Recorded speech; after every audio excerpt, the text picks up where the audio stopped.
and ask Monica, why are so many teachers leaving? And for that, so I pass the floor to you, Monica. What can we do to revive public schools in Portugal? We would really like to hear you, your impressions, your views about what's happening in Portugal, and what would be.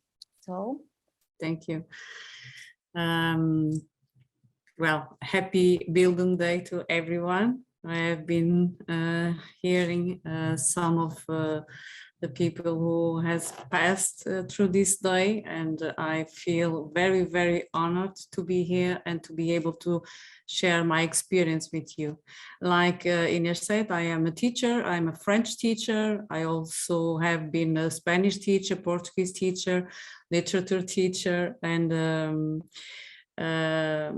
above all, I'm a teacher because I believe that a good education allows us to have a better future, and that I can contribute with that.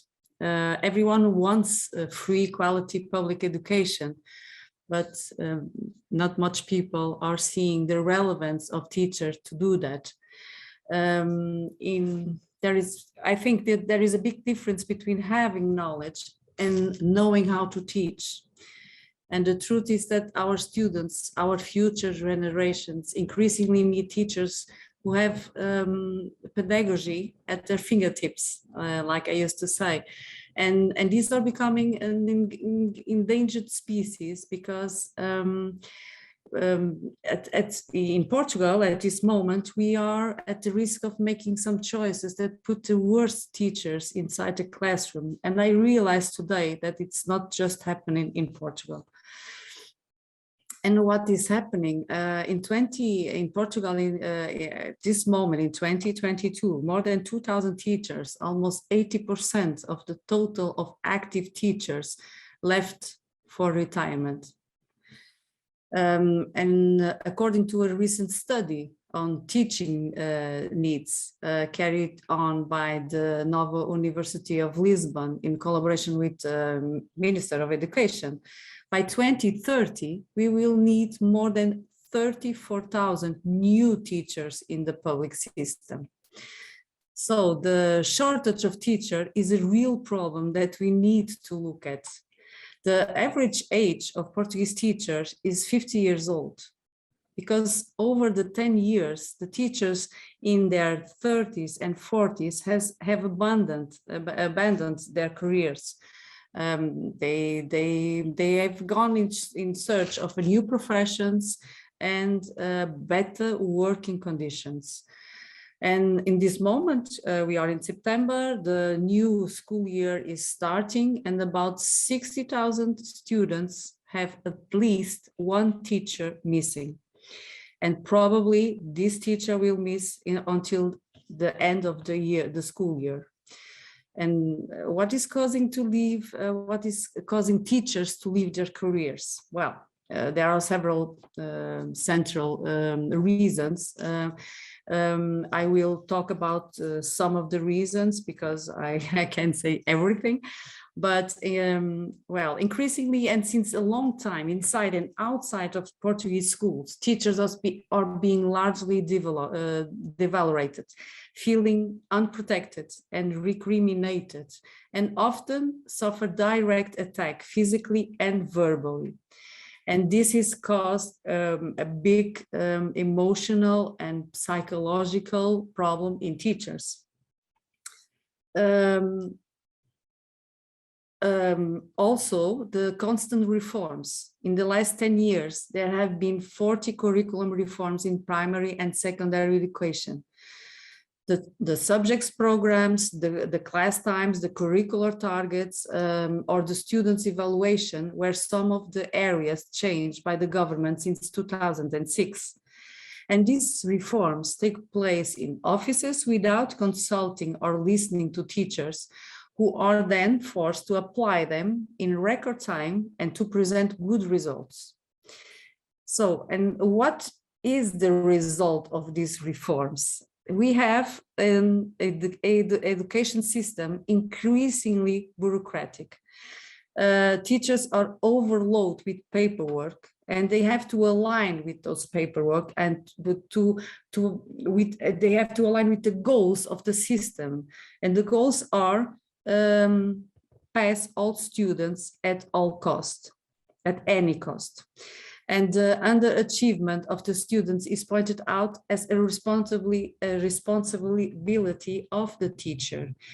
And why? Because he probably didn't apply all the strategies that he could have applied.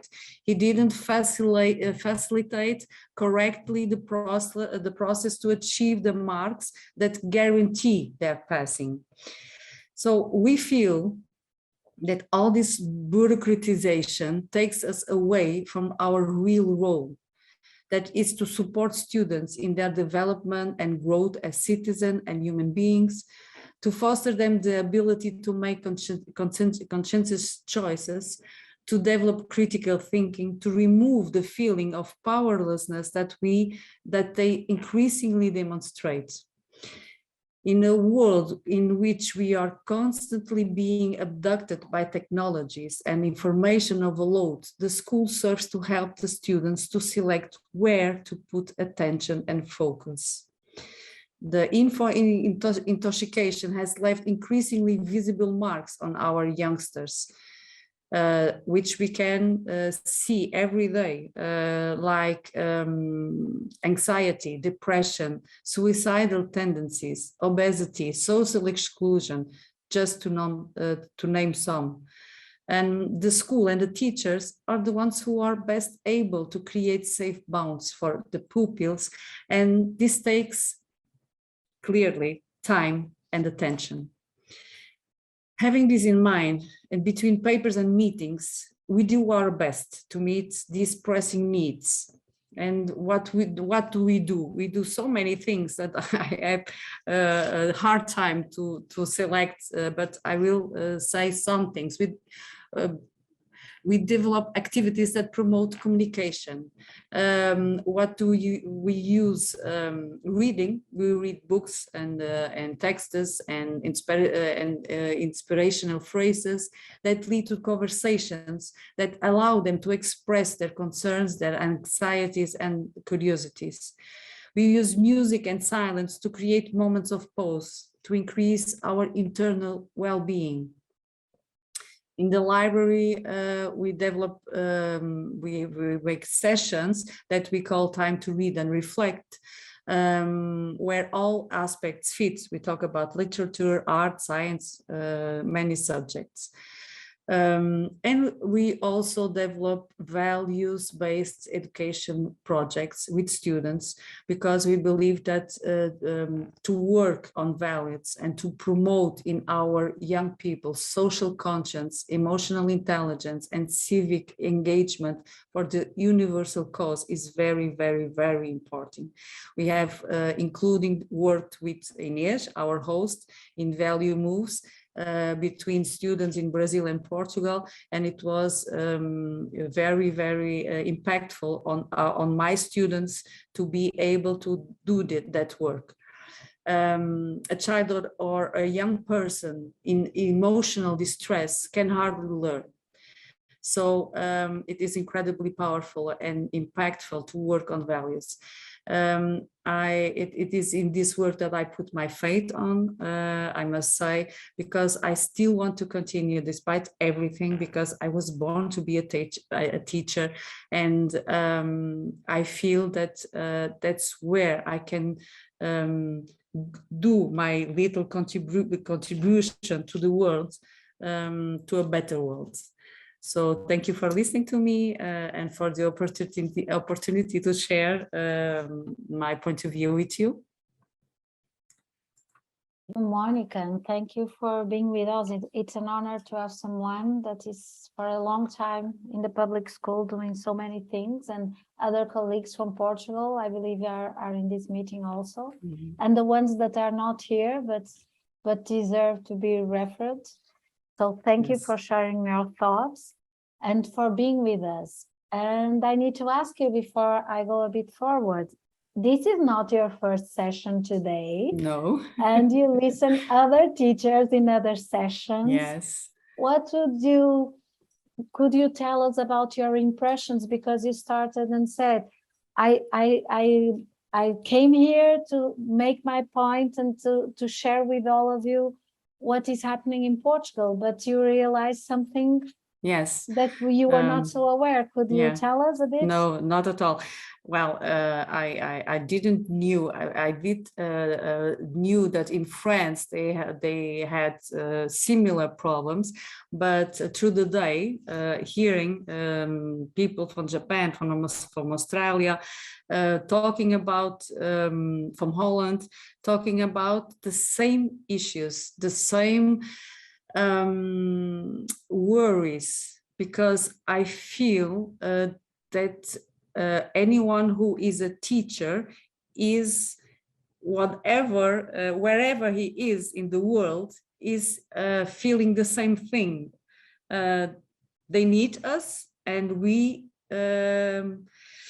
don't want to give up, but it's hard. It's very hard because the system is taking over, and we are in the fight. I feel like we are in the fight to see who is going to win. In the sense that we feel that what we are giving our children, our students, is not what the system believes is the best for them.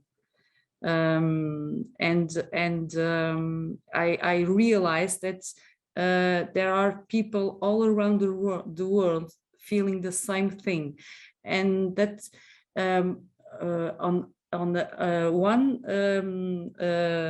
one hand, I feel that well, it's very how do I say, perturbador. Disturbing. It's very disturbing to see that it's everywhere. But in the other one, I feel that maybe that's the hope, because if everyone needs the same, something must happen. Maybe together we will find out some solution, ways to save the education.